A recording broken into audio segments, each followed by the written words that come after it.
There is one item of general business for consideration in open session. It's item 7.1 on your agendas, which is notice of motion, Councillor Dr. Olivia Ball, Julian Assange. I'm calling on Councillor Dr. Ball to move.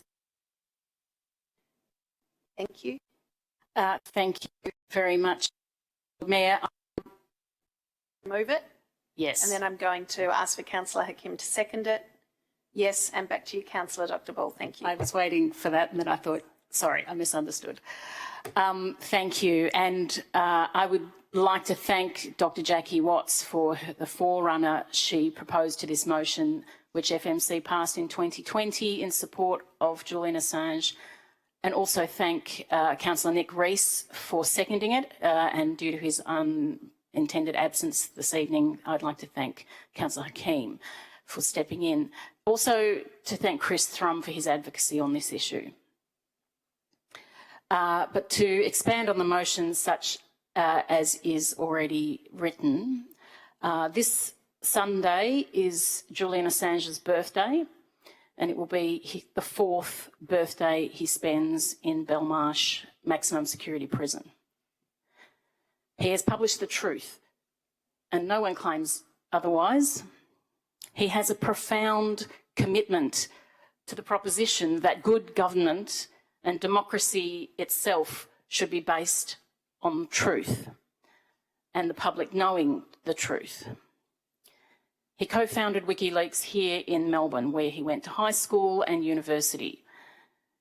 He created a secure means by which whistleblowers can safely expose the truth. The most famous such whistleblower is now walking free. No one has been prosecuted for the crimes exposed by Wikileaks. This is justice turned on its head, and we cannot look away. Countless mastheads and mass media outlets have reported on Wikileaks publications. They are not being prosecuted.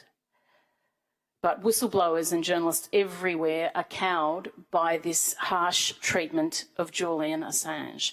His case is a matter of human rights, of humanity, of the rights and freedoms of us all when it comes to freedom of the press, freedom to blow the whistle and speak up against injustice and wrongdoing. In 2010, the Obama administration investigated the impact of the publications for which Mr Assange is now being prosecuted. And in 2013, the head of the investigation testified that there is no evidence of a single person being harmed by the publications. Beyond our rights and the greater good of a free society, there are at least 2 serious human rights abuses which Mr Assange is personally subjected to, which should concern us: solitary confinement and arbitrary detention. Amnesty International campaigns against solitary confinement, calling it a form of cruel, inhuman and degrading treatment or punishment. Why should we care whether Mr Assange or anyone is held in solitary confinement? Because prolonged solitary confinement is a breach of the Convention Against Torture. So how long is too long? And this is a matter of some debate, but the UN Special Rapporteur on Torture believes it should not exceed 7 days.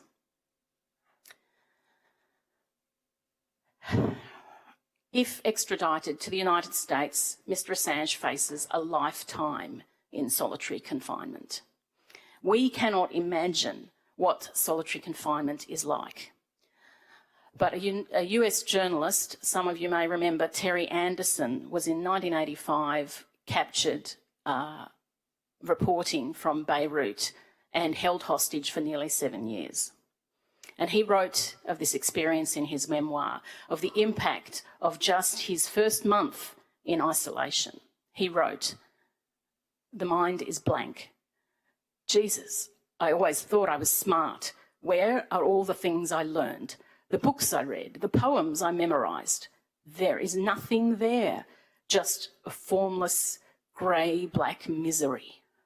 My mind's gone dead. God help me."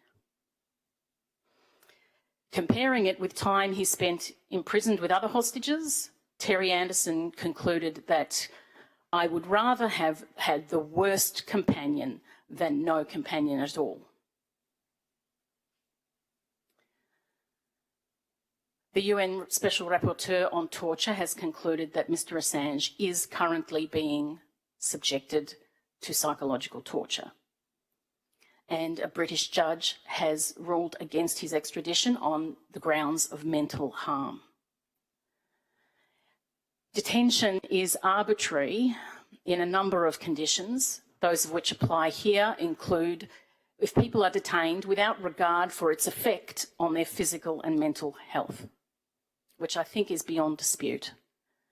It is also arbitrary if it is indefinite. And arbitrary detention, like torture, is a gross violation of human rights, which is a term used in this motion. It's a term which is preserved for the gravest abuses of human rights, which the UN Special Rapporteur on the Right to Remedy lists, and amongst them are genocide, slavery, and arbitrary and prolonged detention. As stated in this motion, the UN Working Group on Arbitrary Detention has judged Mr Assange's imprisonment to be arbitrary and has recommended that he be freed and compensated. The UN Special Rapporteur on Torture and Amnesty International have called for his release, and we do no less or more than that in this motion. I'd like to conclude, if I may, by quoting Mr Assange's wife, Stella Morris. This is some 6 months ago. She said, "We are in a situation now where there are only two outcomes that will happen. Either that Julian regains his freedom or he loses his life. I am here to remind you that Julian isn't a name, he's not a symbol, he's a man. He's a human being and he is suffering. He has children, he has a family. They're hiding him from view. They're silencing him. It is an aberration that Julian is not a free man. In no sane world can this be normalised." I thank you. Thanks, Councillor Dr. Ball. To you, Councillor Hakim. Thank you, Lord Mayor, and thank you, Councillor Dr. Ball, for those strong words and those impactful words that you've shared. I am seconding this motion today in the absence of the Deputy Lord Mayor, as he wasn't able to do so tonight, and I will try to be as eloquent. I will not repeat things, but I do wanted to add a few more things to this discussion. War crimes are serious, and I don't think any of us are arguing with that, or have argued across the world with that. Importantly, regardless of where it occurs and who commits those crimes, the injustice must be prosecuted in the same way. So whether it is Russia in Ukraine today, Saudi Arabia in Yemen, or the United States in Iraq, turning a blind eye to war crimes is never acceptable, and criminalizing their communication does nothing but diminish democracy and all the work that the world has done since World War II. Journalism and the truth must be a protected right, and what is happening with Julian Assange is an outrageous attack by a powerful state embarrassed by its own war crimes. We must be able to learn and grow from these things, not shirk away and diminish democracy. Just because a legal system allows it and allows something doesn't make it lawful or just or right. And this grave situation is one of those clear violations of the tenets of our democracies and the degradation of democracy, and we should stand up against it. Further, Mr. Assange, and you know, completely, as Council Dr. Ball said, he's a human being. He's also an Australian, and he has already suffered greatly for publishing the truth and his journalistic effort. This is an unconscionable travesty. We have a role as Australians to ensure that he can come home safely. support this motion and commend it to you, councillors. Thanks, Councillor Hakim. Are there any other speakers to this motion this evening? Councillor Lelou, thanks. Thank you. And I just want to add to the debate the role of Julian Assange. Julian was actually just a publisher of the materials.